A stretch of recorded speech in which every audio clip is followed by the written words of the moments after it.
I'm Chris Williams from Cyclone Fanatic and a proud Iowa State graduate from the class of 2007. No one shows up like Iowa State fans.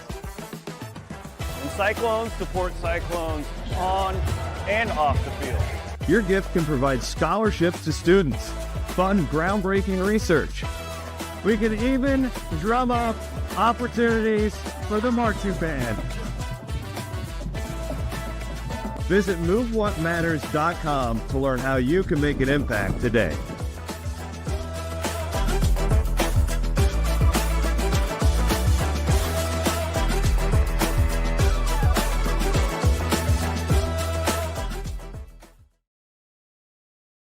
Everyone, welcome to the Cyclone Fanatic halftime show.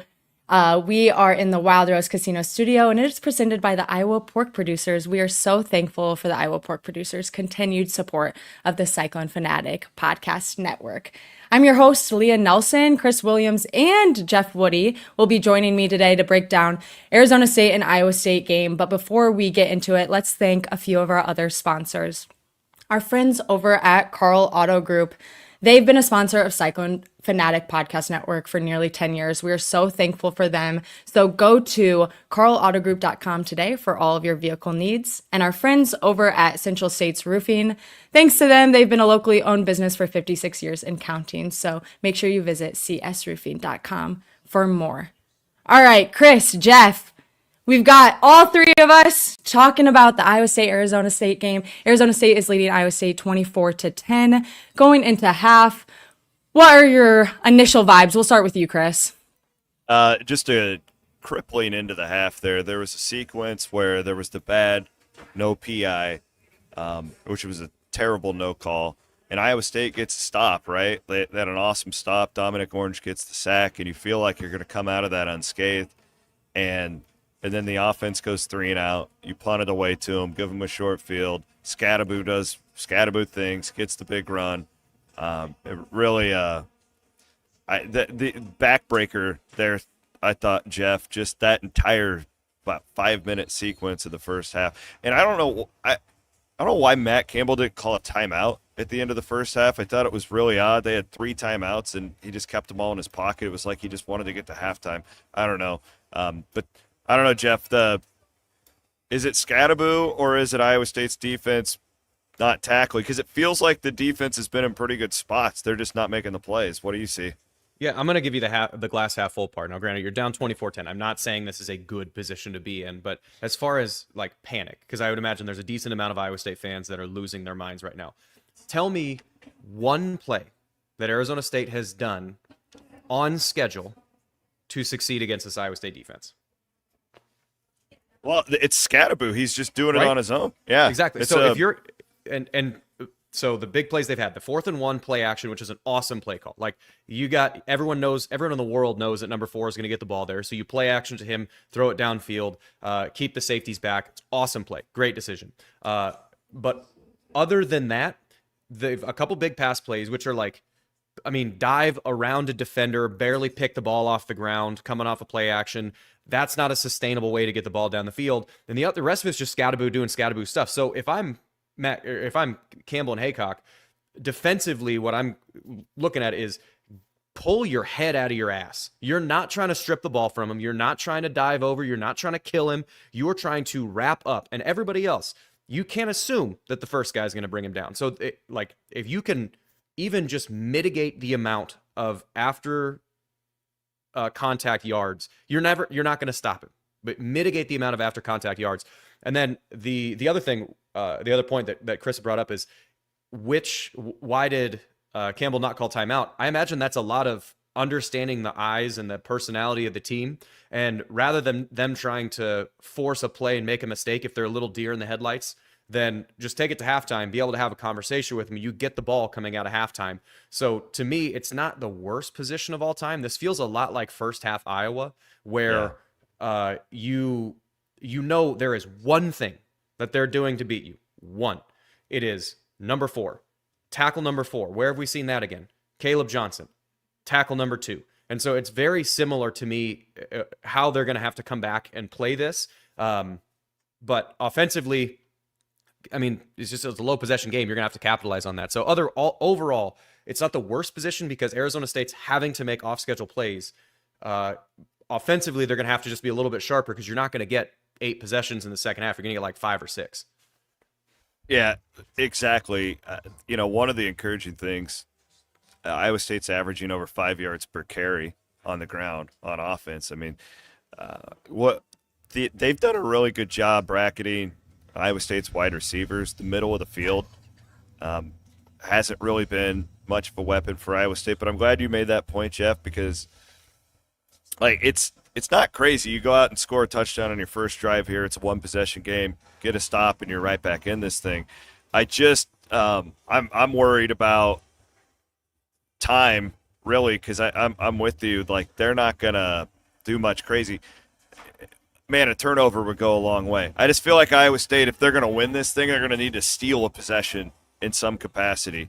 Yeah, steal a possession, or for my money, is get Arizona State off schedule by just doing your job. Like, I imagine the words "do your job" are going to be said 658 times at some point at halftime from the defensive staff, because it's guys out of position, guys not tackling. But if you do your job and you force it to be 3rd and 12 against this Arizona State offense, Levitt's going to scramble. He's taken the bait several times as far as getting out of the pocket and not running an on-schedule offense. So I imagine, yeah, you have to get them off schedule. As far as a turnover would be great, but don't count on it. You need to be able to force them out of rhythm, and don't, because where are they going to live? Where is Arizona State awesome? In situations where you fear Scadaboo breaking one, so you sell your soul to stop him. Like, don't let them be in that position. That's 3rd and 12. And so get them off schedule, and then don't rely on a turnover. A turnover would be great, but make this a special teams game and a long down and distance for Arizona State. I also think, too, that RPO that they called on, what was it, 4th and 2, 4th and 3, whatever it was, and they popped the receiver and the 2 Iowa State safeties bit. There's another aspect of this, and first and foremost, Arizona State's going to just try and win the football game, right? I also think, though, like, Dillingham doesn't seem to me like the type of coach that's just going to do, like, Kirk Ferentz, Matt Campbell stuff in the second half. They're trying to play. If you're in the head of Kenny Dillingham right now, you're trying to earn a bye in the college football playoff. So there's part of me that, while I think if this were a regular season game, Jeff, yeah, the possession thing, like, they're going to keep it on the ground, run clock, do all that stuff. Let's say Iowa State doesn't go down and score on its first possession, I think that they could be fairly exotic with their RPOs and stuff because of the threat of Scadaboo. And if they could come away with a 20-point win here, that could be enough to move Arizona State into a first-round bye in the college football playoff. So that, I don't know, I was thinking about that as you were talking. That's another aspect of this. Yes, and then, but why is that such a common strategy? Is because with those RPOs comes tip at the line of scrimmage, linebacker interception. All of a sudden, you've gone from trying to, it's like a UFC example. A guy kind of drops his gloves a little bit, and you try and go for a haymaker. All of a sudden, you get caught with one on the chin. Like, the more gambling you take, it's gambling for a reason. And I think I wouldn't. For the first half of this third quarter, I think that Arizona State could still be this kind of like go and, be a young gunslinger. But I don't think they want to do that if it's working. If they can still get Scadaboo in one-on-ones with whoever on Iowa State's defense, one-on-one's not going to get a tackle. If they continue to do that, I give Cam Scadaboo the ball 71 more times for the remainder of the half. Yeah.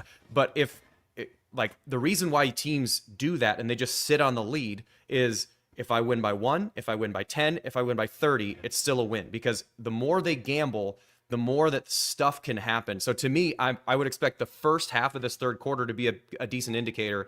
If Arizona State takes it from 14 points to a 3-score lead, then they're going to sit on it hard. If it's still 2 scores, they're going to still want to be aggressive because they watch film too. Iowa State against Iowa, against UCF, against Cincinnati, they've had close games. They know what this Iowa State team is going to do, so they're going to be aggressive for the first bit. But if they get a lead and they can sit on it, I think they're going to sit on it hard if they do keep this lead back half of the third quarter. Chris, I don't know if you can answer this, but We've seen Ben Bramer. Do you think we're going to see Malik Verdon at all in the second half? I think I think he played like a couple of snaps. He was on one of Scadaboo's big runs. Verdun Yeah. tried to strip the ball instead of making a tackle, and then Got it. 40 Yeah. yards later. So I don't know. It certainly doesn't feel like we're going to see a lot of him, Leah. But he is out there. I know he has participated. I don't know. It's interesting you brought him up because the safeties and this isn't the first time this year. I mean, if there is the running quarterbacks and man, the safeties and pass coverage have just been really rough at times for Iowa State this year.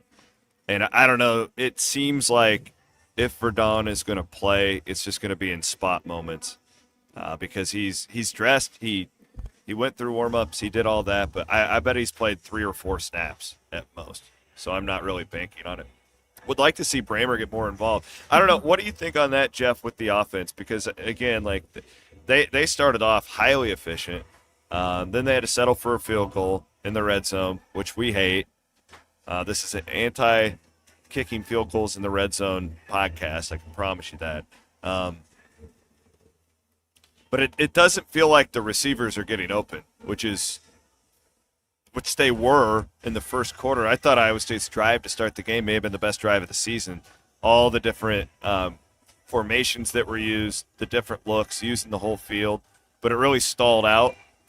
Felt like the whole thing kind of stalled out there late in the second quarter. But, Jeff, what do you see from the pass game? Because clearly that's going to have to be a thing when you're down 2 scores.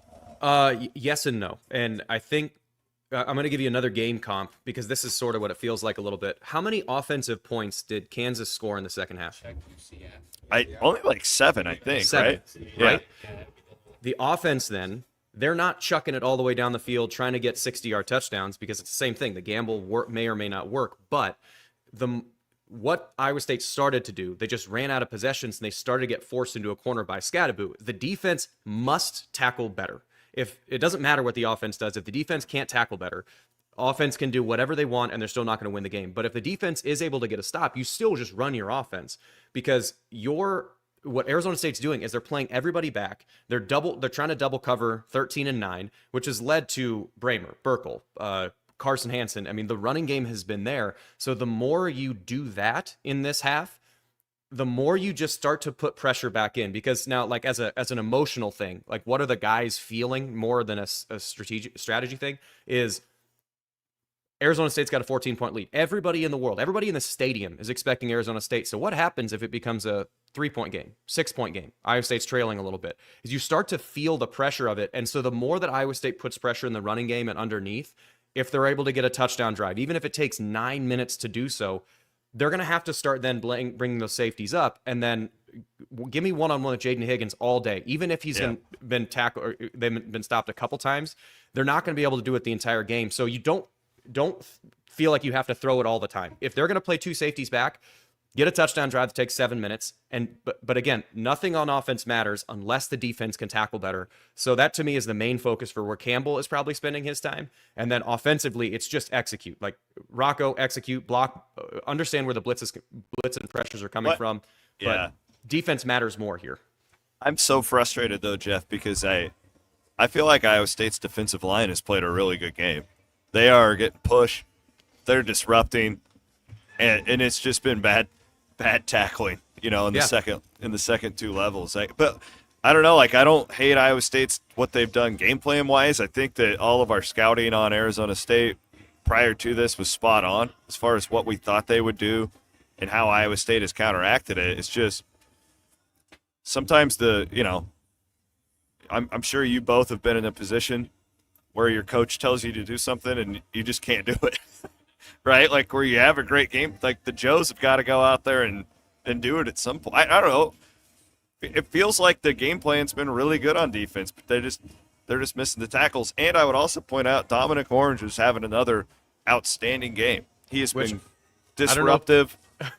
I don't know if you heard it, but Jesse Palmer went full into the big citrus.